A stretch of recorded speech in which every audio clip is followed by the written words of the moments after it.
John had just returned from a 2-week business trip and was enjoying an extended sleep on Friday morning until he heard voices downstairs. He recognized his wife Lisa's voice, but there was also the sound of another man. After a quick visit to the bathroom, John put on gray sweatpants and headed downstairs. "Oh, this is fantastic," Lisa exclaimed. "You're back in town." As John rounded the corner, he saw a tall blonde man sitting across from her at the kitchen table. "Hey, if you're not busy, you can join us." "Have you spoken?" Sam interjected. "We decided to take the boat out of dry dock and prepare it for tomorrow's lake trip with Gina and Greg," he explained. "It's fine. I have a week to get the house in order." John noticed that his wife seemed upset. "Hey, you know what? First I need to start the engine and have a mechanic check everything." "Go and help Sam." She smiled and moved forward to hug him. When she stood up, he saw that she was wearing a very thin robe. "And Bull, and I'm not going to talk to you when you're like that. I'll talk to you later about dinner." She turned and left. As she finished breakfast, she thought about her relationship with Sam. It all started in 3rd grade on the school playground when another boy tripped her, causing her to fall and skin her elbow. She was about to stand up and swing at him when she saw him fly face first into the swing. "Thank you," she said to the unfamiliar boy, and stood up, rubbing her elbow. "Are you new here?" "Yes, I'm Sam." "Ike a brother to me." And again, she saw how sad his face became. "I mean, forget I asked," he snapped. He started to get up from the sofa and leave, but she grabbed his hand. "Let me go. Stop and listen to me. I love you, Sam, but you're my best friend forever, and I don't want to lose that." He took a deep breath and sat back down. "I know and feel the same, but I don't have a partner, and this will just be fun. No romance. You are special to me, and I want to remember this ball for the rest of my life." As the light faded and the music began, she threw her face back and closed her eyes. She didn't have to wait long when their lips touched and their tongues met and played together. They didn't notice that they were photographed by a yearbook photographer. "Lisa, I thought you didn't want to," he whispered as she rubbed her soft breasts against his body. "I also want tonight to be special. Only today and tomorrow we will again become best friends forever." They kissed again, but with more passion than before. She did not hate him. She saved his letter for future memories. Over the Christmas holidays, she was surprised when he rang her parents' doorbell, holding a gift. "Sam, what are you doing here?" "Lisa, I've missed my best friend so much. It's killing me. We screwed up at prom, and I want to see if we can completely forget about it and start over." Tears flowed from her brown eyes. "Oh God, yes, I want my best friend back." She jumped into his arms and hugged him until her mother came to the door. "Who's there, Sam?" Messages resumed. Lisa was wearing jeans and a loose t-shirt and was sitting at the table when John came down the stairs. She expected him to go into the kitchen, but he walked down the hallway towards the garage. She hurried to meet him at the door. "Are you just going to leave without saying anything?" He didn't look in her direction. "I have nothing to say. Obviously, you too. I want to know if you're going on the yacht tomorrow with Greg and Gina, or if you're going to play house with your boyfriend on the way home and try to be friends with this guy." When he pulled into the garage, he noticed that her car was still missing, and it was already almost 6 o'clock in the evening. He checked his phone and didn't see any messages. First, she left me to help him unpack, and now she won't even text me to tell me when she's coming home, or if we're going to dinner. Damn, I need to stop talking to myself. 30 minutes later, he was coming out of the shower and heard them laughing on the first floor. He stood on tiptoe and eavesdropped for the next half hour. Sam and Lisa showed him around, and the other kids in their class, and everyone became relaxed and calm. "Let's order pizza," John suggested. "Unless you two haven't already eaten." "Sorry, baby. We didn't have lunch, and we're hungry." "We thought you ate something at the Leaky, so we went to Maggie and B a burger. You could call or text me," he said, trying not to show his resentment at being ignored. "I think I'll call and order myself a small pizza." "Okay, I'll show Sam the spare bedroom in use." Lisa felt good and smiled as she put on cotton pajamas, a robe, and slippers. She knew that John would be happy that tomorrow she would go on a boat with their friends. She heard the doorbell ring, signaling that the pizza had been delivered, and she heard it again and again. He's probably in the bathroom downstairs, she thought, and hurried downstairs to open the door. Everything is paid, ma'am, said the young guy, handing her a flat box. She brought it into the kitchen and shouted, "Your pizza is here, John." John waited for more than an hour and called again. Meanwhile, Sam was watching TV and waiting to see if John would call her back. It was 11 o'clock when he went upstairs and packed his bag. Lisa sat at the kitchen table, looking at her phone. She raised her head and saw that he was dressed and holding his small bag in his hands. "Where are you going?" she asked. "I've created enough problems. I remember what it did to my wife when she found out about you and our special friendship. I will not be the reason for your divorce." As it happened, that kind of relationship they had. Now there was no way he could trust both of them. Now he had only one choice. I, too, was awakened by the bright light of the morning sun. As he rolled over, he felt her soft, naked breasts pressing against his bare back. "Good morning," Lisa whispered, nibbling his ear. "I'm so glad you came home." Her hand moved to his thigh and slid under his pajamas. Within seconds, he was horny. She began to give him caresses, but he pulled away from her. "John, what happened?" "Sorry, but now I won't." Dee on the bed crying. "So where is Lisa?" Gina asked, leaning on John's hand as she got into the boat. "A friend came to her city without warning, and she stayed at home.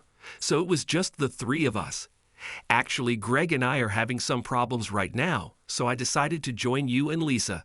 Damn, I really need company right now. I promised to be a gentleman," he grinned, looking at the pretty brown-haired girl who was his college friend, whom he introduced Greg to 2 years ago. "Actually, I probably need your advice. Ends in having crossed the line once, do it again. I mean, his ex-wife thought there was more between them than just friendship. Maybe it is, but I just don't know. I asked her to choose between us, and she didn't seem to want to. And I don't know. I mean, you and I were friends before Greg, and I got married, and I have special feelings for you too. When we recently had a fight about money and my job, you were the first person I wanted to talk to. Maybe this is the case. She can't understand how I can think. Do you want a boat? I didn't go either. It's complicated. It's also difficult. Probably Gina and John went together. I think, yes. Do you want to talk about it?" she asked, slightly concerned that John was left alone with Gina all day. "She said that I no longer pay attention to her and treat her like a maid and cook. That she had no friends or interests outside of our house." He hesitated, so I told her to get off her ass and do something. Obviously, this was the wrong decision. She said she would go to the Yacht King at his firm.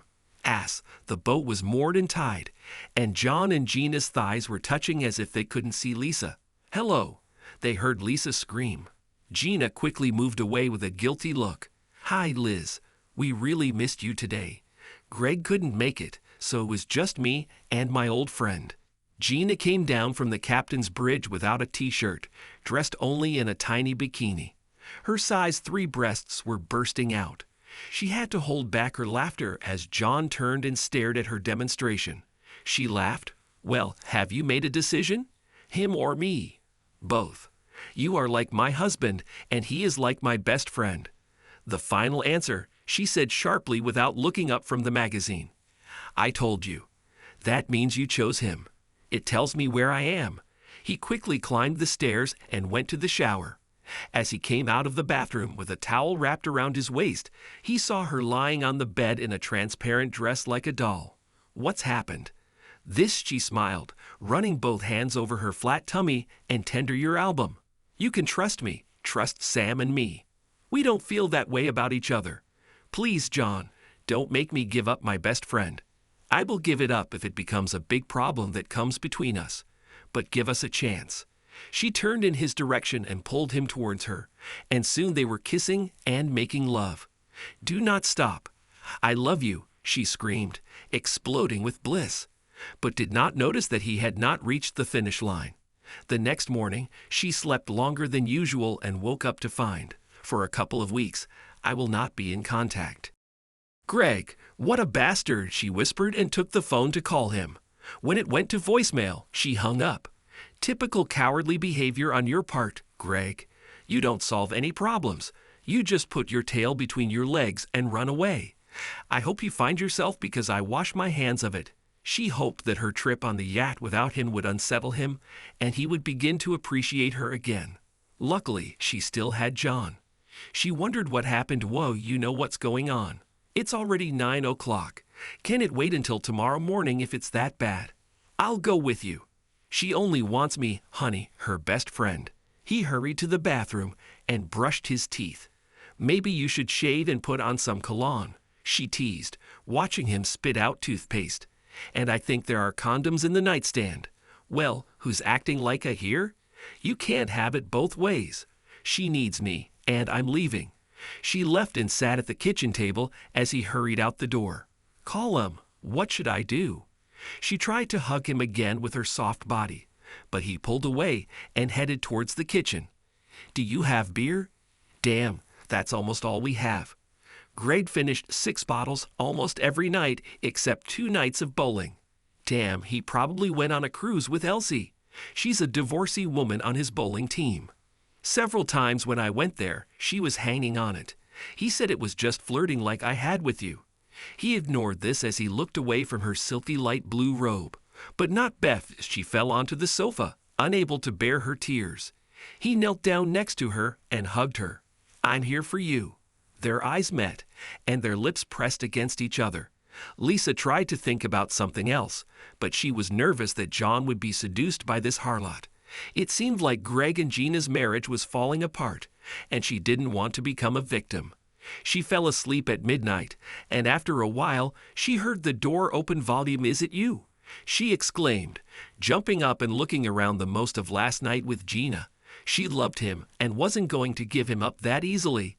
She heard the shower turn on upstairs and hurried to prepare breakfast and return to her husband.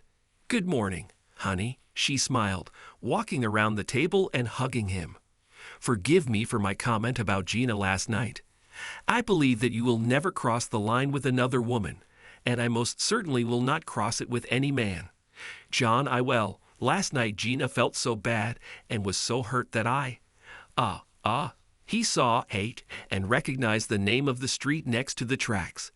Gina was still thinking about what happened last night with John, how he had come to soothe the pain her husband had caused. He had always been her knight in shining armor and had helped her out many times since they met in freshman year English class. After talking to him about how good it was to know everything now that they didn't have kids, she relaxed and moved closer to him so he could snuggle against her on the couch. Neither of them plus wife would go and ruin her marriage to Sam to get even for what she thought he did to Gina. He'd hurried to get dressed and quickly went to Sam. He was surprised not to see Lisa's car, but knocked on the man's door anyway. Open up. I know she's there. What the hell is going on, John? Sam asked just before the angry man pushed him hard in the back. Hey, Sam shouted, staggering and ready to defend himself. She's not here. Where is she? Are you going to meet her somewhere? John asked, trying to calm down. I have no idea her. I'll kill your sorry ass, John, growled Sam, extending his hand.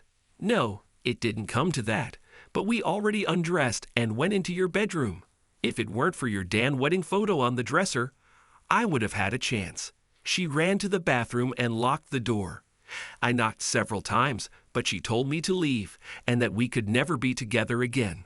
I stopped all communication with her and began to move on with my life. If you want to hit me, go ahead. I deserve it. He stood up and hoped Na's chin. The shorter Italian's eyes rolled back into her head, and she pressed her back against the closet door and sank into her butt. It suddenly became very dark for Gina. John drove past Lisa's house, but didn't see Tammy's car. He had no idea where she had gone but decided to go to the nearest clinic to have the fingers of his right hand examined. He knew at least one of them was broken after he hit Sam. There were a lot of people there, so the receptionist took his insurance card, and he was about to love you too. Epilogue. Sam packed up, moved back to his previous city, and tried to move back in with his ex-wife, but she slammed the door in his face.